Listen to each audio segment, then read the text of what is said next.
Nobody quite likes to admit something feels a little bit off, that feeling you can't shake or a bump you can't remember.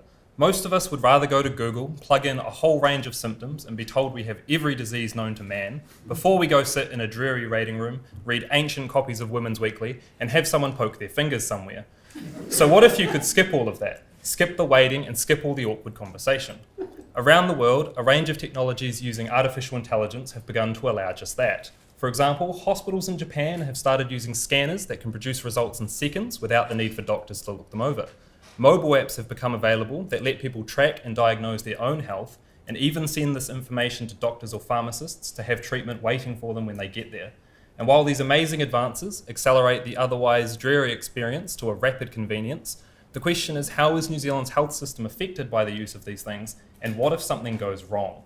That's the focus of my thesis. New Zealand has a wide range of standards and rights in place to make sure that no matter what step of the process you're at, you're protected, and if something goes wrong, there is a solution there ready to fix it.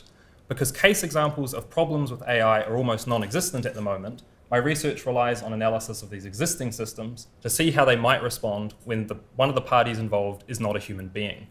For example, with my amazing diagram, you go to a hospital and get a routine surgery, but something goes wrong and you're injured. At the moment, accident compensation swoops in and makes sure that you're set right. And if for some reason you aren't covered, you can also bring an action in negligence and get your comeuppance that way. But the question is, does accident compensation cover you if treatment is prescribed and performed by something that isn't a human being? And if it doesn't, who would you bring your action in negligence against? Is it the robot, the hospital, the person who made the robot, or their boss who told them to do it? This is one of the core questions my thesis hopes to answer. Healthcare is an intimate and sometimes uncomfortable experience.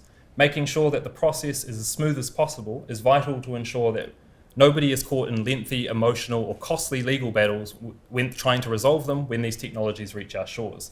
People want to know that there is a system in place to protect them and something they can rely on in case they go forward with treatment like this. Hopefully answering these questions in advance can bring these amazing technologies of the future more smoothly to today. Thank you.